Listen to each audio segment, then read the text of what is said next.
chair of the Great Lakes Sea Grant Directors, as well as the director of the Champlain Sea Grant. So if you'd like to sit at the table.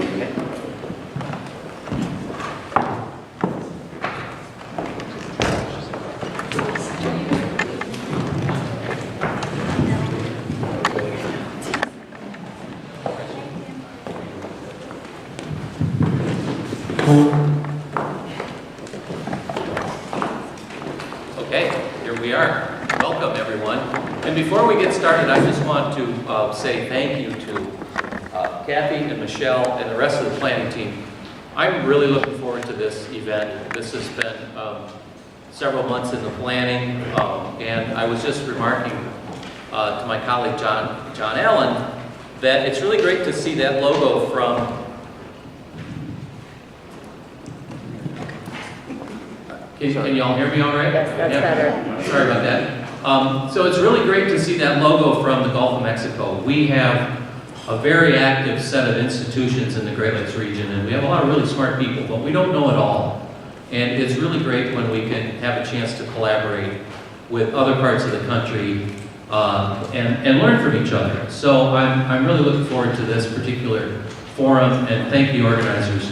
For those of you that may not be familiar with us, the Great Lakes Commission is an organization based in Ann Arbor, Michigan, but made up by the Great Lakes states. We were formed by the Great Lakes states way back in the 1950s. And we welcomed the provinces of Ontario and Quebec as associate members way back in the 1990s for obvious reasons that this is a binational resource. We need to have cooperation from both sides of the border. So the Great Lakes Commission represents the interests of the states and provinces, and our chairman, John Allen, who's the director of the Office of the Great Lakes, works for Governor Snyder. Governor Snyder's cabinet in Michigan is here. We may have some other commissioners here. We have the representative, a representative from the government of Quebec's Chicago office, Kira Iverson. Kira is here somewhere.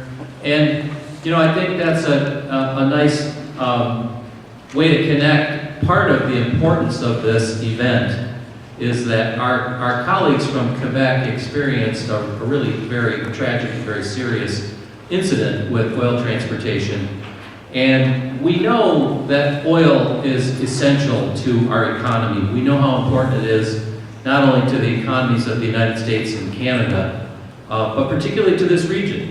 We have many refineries, we have many chemical manufacturers, oil is absolutely essential. I mean, the automotive and manufacturing industry wouldn't be possible without petroleum and petroleum products. But we also have an incredibly valuable freshwater resource that has the potential to be impacted by many of our human activities, including oil transportation. And so this is a great opportunity to come together and look at both the benefits, the advantages of oil transportation to us as a region and our economy, but also some of the risks and consequences and ways that we can think about managing and minimizing those risks. And I bring up the Quebec experience because of the tragic accident that happened in Lac Mégantic several years ago, where a train tragically went off of the tracks and several people were killed. But I think that was kind of a wake-up call for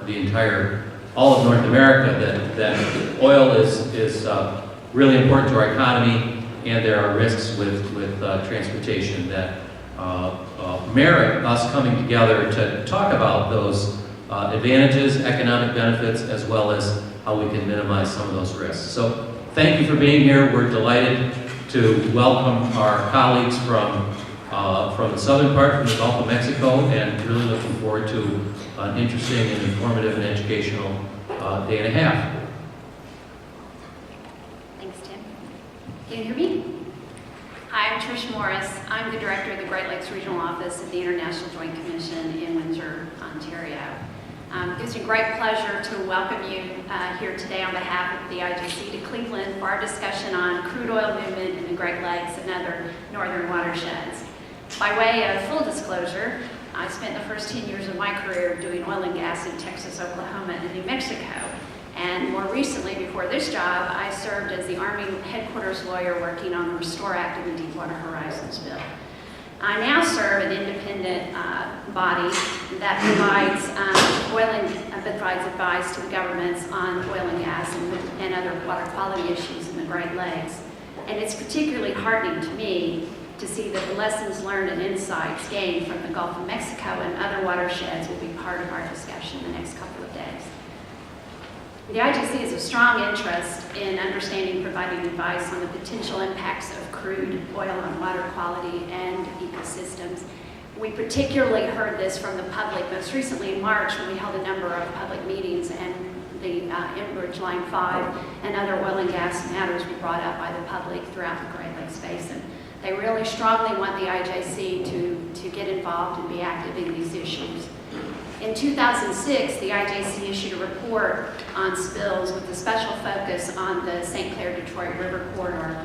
That report included some emphasis on spill trends in crude oil, with findings that showed a need for improved communications with the public, as well as enhanced coordination between agencies, the U.S. and Canada, related to monitoring, data sharing, spill prevention, and response.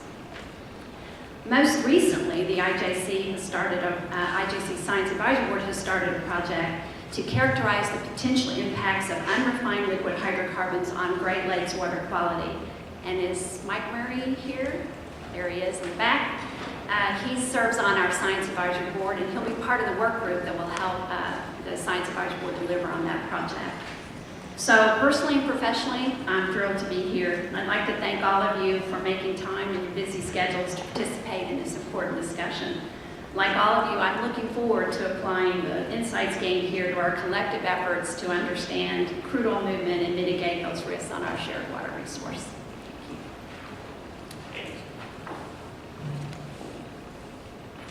I can speak extemporaneously if you wish. Okay. I'm William Bowden. I'm not with the New York Sea Grant Program, august program that it is. I'm actually with the Lake Champlain Sea Grant Program, the director there. But more importantly here, I'm the rotating chair of the Great Lakes Sea Grant Network. And on behalf of that group, the Sea Grant Association and the National Sea Grant College Program, it's really my pleasure to welcome you here to this Crude Move symposium. Some of you may not know much about the Sea Grant program. I just wanted to give you a brief overview. The mission of the Sea Grant program is to bring the best science to bear on the environmental, economic, and social issues that are confronting our coastal and shoreline resources. We are 33 programs that are located across the nation. Next slide.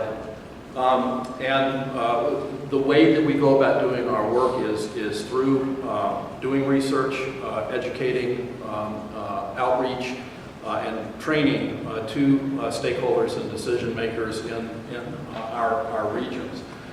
We connect governments, NGOs, communities together, researchers, to bring good science to bear on the decisions that we need to make. And that's really the context of this symposium for us. I echo the comments that Tim made a moment ago about the critical importance of petroleum products to our society and the critical importance of our environment, our freshwater environments to our society. And so bringing the best science to bear and managing those resources is critically important. We have looked to the successes of our Gulf colleagues in this area and are really excited to think about how we might be able to learn from them, learn from you about how we can manage these challenges into the future and opportunities. So thank you.